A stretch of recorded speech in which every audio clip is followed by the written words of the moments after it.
আসসালামু আলাইকুম রহমতুল্লাহি আবরাকাত।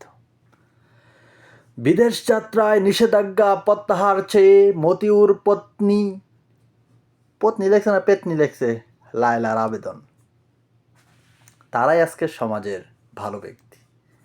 এই যে লায়লা কামিজের এত সম্পত্তি, 1,000 কোটি টাকা সম্পত্তি হাগর, হ্যাঁ, এই যে রিসুট মিসুট বাড়ি, এত ভিআইপি বাড়ি, এত কিছু, রাষ্ট্র কি এখনো কোনো ব্যবস্থা নিছে?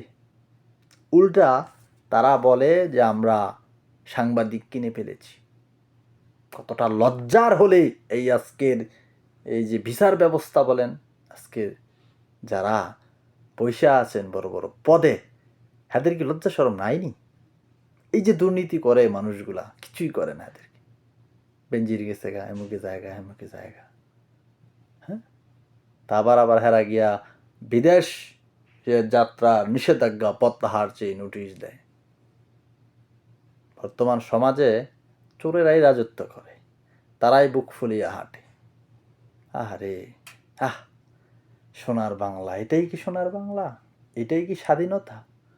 এটাই কি আপনাদের স্বাধীনতার পক্ষে আর বিপক্ষের শক্তি? এইগুলোই, এই স্বাধীনতার গল্পই আপনারা শুনান, এটারে স্বাধীনতা কয়? এই যে মানুষের সম্পত্তি দখল কইরা, চুরি চামারি কইরা কি করছে তারা, হ্যাঁ, কোনো ব্যবস্থা হয় না। হা হা হা। আপনারা কি বলেন সোনার বাংলার আই লাভ ইউ জনগণ? আপনারা কি বলেন? উনি কি ভালো মানুষ, না ওনার এই সম্পত্তি কি সব হালাল? মতামত কমেন্ট বক্সে দিয়ে যাবেন। ভালো থাকবেন, সুস্থ থাকবেন।